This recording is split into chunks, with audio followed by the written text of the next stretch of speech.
혹시 이런 생각 해보신 적 있으신가요? 나는 멍청한 건 아닌 것 같은데 왜 이렇게 일이 느릴까? 왜 나는 집중이 안 될까? 나만 이상한 걸까? IQ는 보통인데 왜 나는 이렇게 피곤할까? 이런 의문들 사실 많은 성인들이 웨이즈 검사, 즉 성인용 웩슬러 검사를 통해서 해답을 찾기도 합니다. 웨이즈 검사는 단순히 IQ가 몇 점이다 라고 끝나지 않아요. 당신의 사고방식, 정보 처리 속도, 기억력, 집중력, 언어 이해 능력까지 다양한 뇌의 작동 방식을 분석합니다. 그 결과 나는 왜 이런 방식으로 살아왔는지 혹은 어떤 환경에서 내가 더 작동을 잘하는지 알게 해줍니다. 오늘 이 영상에서는 웨이즈 검사를 통해 알 수 있는 당신의 진짜 잠재력, 그걸 어떻게 삶과 연결할 수 있는지 함께 알아보도록 할게요.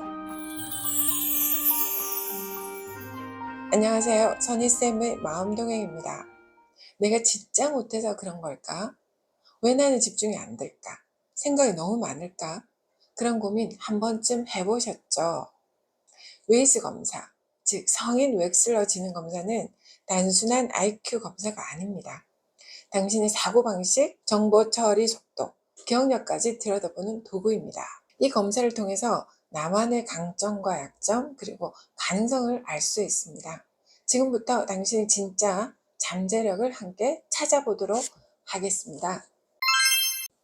반갑습니다. 오늘은 임상심리사 선생님과 함께 하려고 합니다. 먼저 한번 소개 부탁드릴까요? 예, 안녕하세요. 저는 20년 경력의 임상심리사 김우신입니다. 심리검사로 성격과 정서 상태를 평가하는 마음의 전문가로 활동하고 있습니다.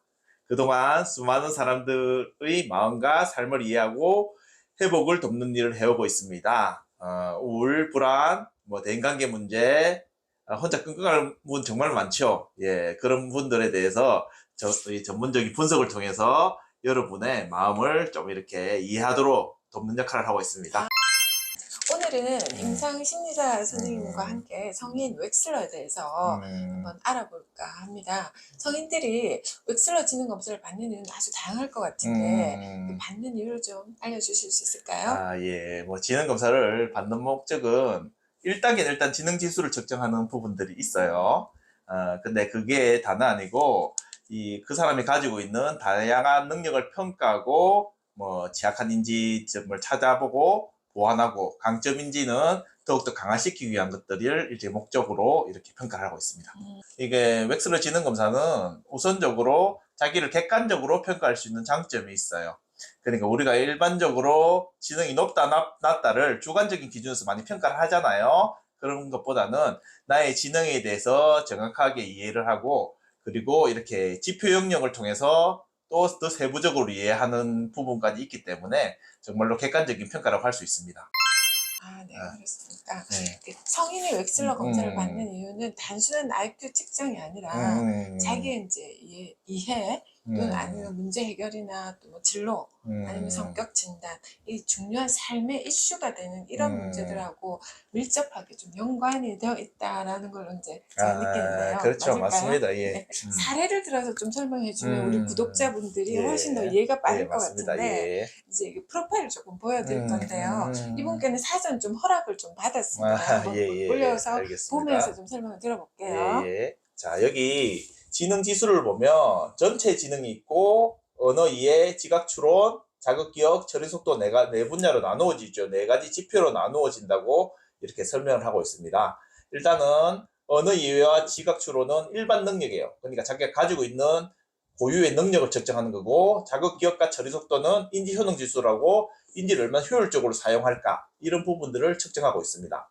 근데 일반적으로 이렇게 일반 능력이 높으면 실제로 지능이 높은 편이에요. 타고난 지능은 높은 겁니다. 근데 효율 지능들을 못 쓰면 실제로 지능을 효율적으로 못 쓰기 때문에 그 사람이 인지가 자기가 높다고 인지를 못 할 수가 있어요.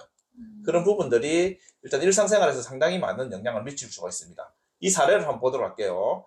일단 일반 능력은 128 우수, 지각 추론도 120 우수로 나왔잖아요. 그러면 지금 상위 97, 90이면 거의 10% 안에 다투는 범위이기 때문에 상당히 높은 지능이라고, 실제 지능은 높다고 볼 수 있어요. 근데 그리고 자극 기억 그리고 뭐 자극 기억력이라는 것은 이렇게 뭔가 단기 기억 능력이라든지 뭐 기억을 효율적으로 이끄는 능력들도 다 잘 발달되어 있어요.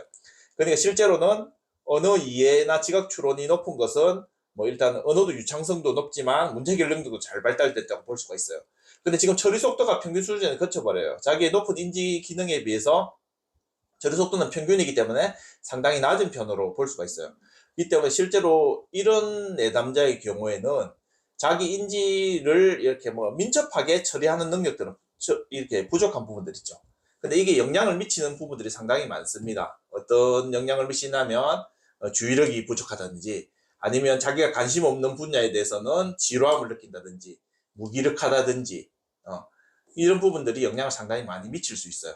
그러니까 이분의 경우에는 실제로 이렇게 처리 속도가 부족한 것들이 아마 좀 이렇게 뭐 지루한 과제를 못 견딘다든지 자기가 흥미로운 것들에 대해서 너무 관심을 가지기 때문에 처리 속도가 이렇게 저하되는 부분들이 많이 있을 수가 있어요.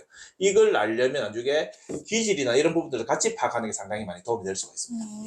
자, 이 파일을 보았을 때 총평을 한마디로 이렇게 딱 한다면 어떻게 좀 이렇게 말씀해 주실 수 있을까요? 전문가로서.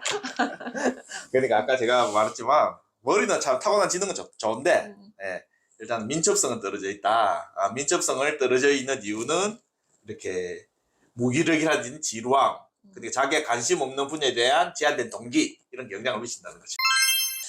그러니까 예를 들면 이분은 그렇지 않은데 작업 기억 지수가 너무 평균 이하일 때 일상생활 하는 게 조금 힘들 수가 있다. 그렇죠. 이런 자극 경우 능력이 있죠.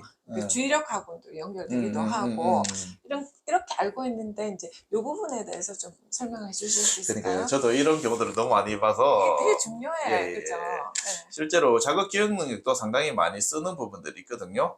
일단은 자극 기억 능력이라는 것은 기억을 얼마나 효율적으로 이끌어내는 방법들이기 때문에 현실적으로 내가 기억에 대해서 이렇게 뭔가 저장을 잘하고 이 효율적으로 인출을 해야 되는데 인출을 못 해가지고 부적응적인 양상들을 드러내는 경우들이 많아요. 제가 이렇게 검사를 해보신 분들이 보면 분명히 이렇게 일반 능력은 높아요. 고인지를 사용하는데 뭔가 스케줄을 기억을 못 한다든지 스케줄 정리를 못 하는 그렇죠. 부분들이 생길 수가 있어요.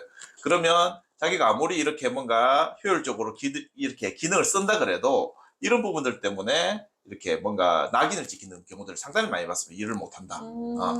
그런 부분들을 좀 많이 봤기 때문에 자극 기억 능력은 상당히 중요할 수가 있어요. 근데 머리가 좋다 해가지고 절대 효능 지수를 등한시하면 사회적으로 실제로 이렇게 부적응적인 양상들이 상당히 많이 초래될 수가 있습니다. 그렇죠. 밸런스가 안 맞아요. 그렇죠. 그러니까요. 실컷 잘해놓고 뒤에 가서 뭐 하나가 부족해서 이렇게 하면 굉장히 자존감도 떨어지는 그런 맞습니다. 경우가 되게 많을 것 같아요. 그러니까요.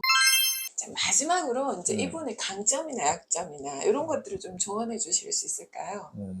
아까 강점은 내가 아까 계속 말씀드린 부분들이 있듯이 일단 고인지 언어가 높고 일단 지각 추론이 높으면 복잡한 문제 해결 능력들이 다 되기 때문에 이런 것들에 대해서 상당히 연구를 한다든지 이런 게 많이 도움이 될 수가 있어요. 맞아요. 연구 쪽으로 가려고 하시더라고요. 그러니까요. 그리고 언어가 높으면 자기의 이런 연구한 것들을 명확하게 유창하게 전달하고 사람들한테 이렇게 뭔가 딱 그 상황에 맞게 참 언어를 잘 사용할 수 있는 장점도 있는 거죠. 발표를 굉장히 잘하시고 가르치는 거 잘해서 교수나 이런 일을 하고 싶다. 그래서 말하는 거나 이렇게 가르치는 거 굉장히 잘하는데 뭔가 이렇게 계속 뭔가 템포가 늦고 한 템포씩 늦게 가고 이러면서 좀 문제가 되었다라고 이제 얘기를 하시더라고요.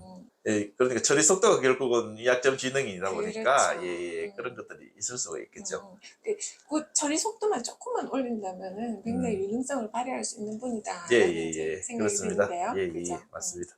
자, 오늘 임상 심리사 선생님하고 어떤 솔루션을 듣고 나니까 지금까지 웨이즈 검사, 성인 엑스러 검사를 통해서 여러분의 뇌가 어떻게 좀 작동하고 또 어떤 환경에서 더 빛날 수 있는지 함께 이제 살펴보았습니다. 결국 지능이란 높고 낮음보다 다름과 가능성의 언어이라는 생각이 듭니다. 혹시 오늘 여러분도 지금 나는 왜 이럴까? 라는 질문을 품고 있다면 이 답은 벌써 당신 안에 있을지도 모릅니다. 이 웨이즈 검사, 성인 엑스러 검사는 그 답을 찾는 지도가 되어줄 수도 있습니다. 당신의 진짜 잠재력, 지금부터 시작해도 절대 늦지 않습니다. 오늘 영상이 그 첫걸음이 되기를 바랍니다. 자, 여러분의 마음 건강, 자녀를 잘 키우는 채널 선희쌤의 마음 건강 좀 더 유익한 정보를 알려드릴 수 있도록 노력하겠습니다. 선생님과 오늘 너무 아쉬워서 2탄 한 번 더 만나 뵙기로 하겠습니다.